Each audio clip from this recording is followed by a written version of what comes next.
sigida tiɲɛni fanba bɛ sɔrɔ mananimafɛnw filili ye bɛɛ da kan minnu tɛ se ka toli o hokumu kɔnɔ san o san jamana cakɛda min sigilen don saniya ko ani fiɲɛ nɔgɔli kɔlɔsili ko ma ani a dɛmɛbagajɛkulu bɛ tile 15 baro sigi sigida lakanali kama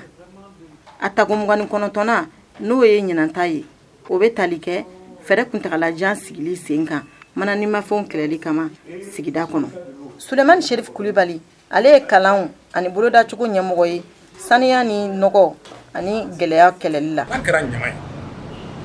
ni ɲama in ma sago ka ɲɛ kɔlɔlɔ b'a la ni san nana mana in bɛ se ka taa jiboli sɔrɔ dagiri ni jiboli sɔrɔ girinna ni ji ma se ka taa a tako la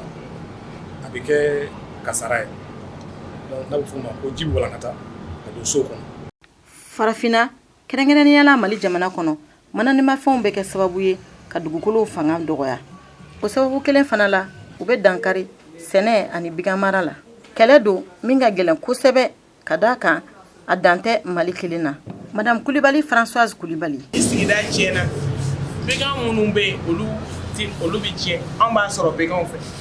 parce que an gulonnen bɛ ɲɔgɔn na an balo ye ɲɔgɔn de donc il faut que an k'a faamu k'a fɔ manani man ɲi a bi an ka adamadenya a bɛ se k'a dɔgɔ. Maa caman de bɛ yen minnu t'a dɔn mananimafɛnw bɛ se ka kɔlɔlɔ min lase sigida la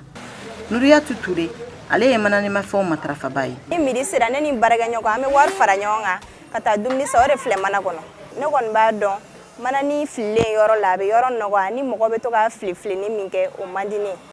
Ni tile 15 baro tako 29nan ka ɲɛsin sigida lakanali ma daminɛna juin kalo tile 5 fo ka taa se juin kalo tile 17 ma san 2023 Kucala Mali marabolo sabanan la. Abiba Nango Traoré, Mokhtar Bari, VOA Bamara, Bamako.